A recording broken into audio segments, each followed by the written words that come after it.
Aí galera, olha ele de novo, bonitão. Já te falei qual o nome, Paulo da Gata, não esqueça. É isso? Mas por que não falar de criança? Né? E por falar de criança, eu vou falar logo pro meu, que eu tenho um menino muito inteligente, Rafinha. Né? O nome dele é Rafael, agora eu chamo de Rafinha. Menino inteligente, estudioso, pense num aluno cobra. É um aluno cobra, só passa se arrastando. Entendeu? Ele chegou, foi para a escola, a professora disse, Rafinha, quantos botões tem numa camisa? Ele meio bestinha, não sabia explicar, nem contar nem nada. Professora, não sei não. A professora disse, lhe peguei no botão. Ele disse, foi, né? Tá certo. O moleque ficou com aquilo na cabeça, chegou em casa, pensou no outro dia. Chegou na sala de aula, bom dia, professora. Professora, bom dia. Tudo bom, Rafael? Ele disse, tudo bom. Professora, a senhora fez uma pergunta, eu vou te fazer uma hoje. Posso?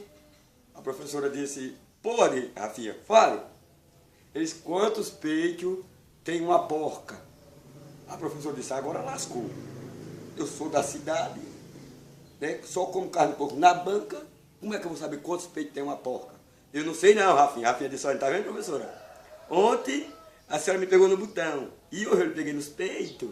Né? Assim, continuando, né? Como eu falei para você, que meu menino é muito estudioso, Rafinha. Não é isso? Inclusive, antes de depois de terminar a piada, eu vou apresentar ele aqui para vocês. Ele chegou na escola, a professora disse, olha, meus alunos, amanhã nós vamos ter um tema bem diferente, que é um tema que está destruindo o país. E eu vou querer que vocês tragam um pouco do produto. O tema vai ser sobre droga. Vocês tragam, cada um pouco de droga. Qualquer tipo de droga que é para apresentar, para não falar sobre isso. Tá bem. Começou a escola, né? Entrou o primeiro menino com 2 quilos de maconha, 2 tabletes desse tamanho. Disse, aqui, professor, ela disse, muito bem. Chegou outro com 3 vidros de lança-perfume, ou loló, como chama, né? Ela disse, muito bem. Chegou outro com um pouco de heroína, a professora disse, muito bem, está indo bem o tema.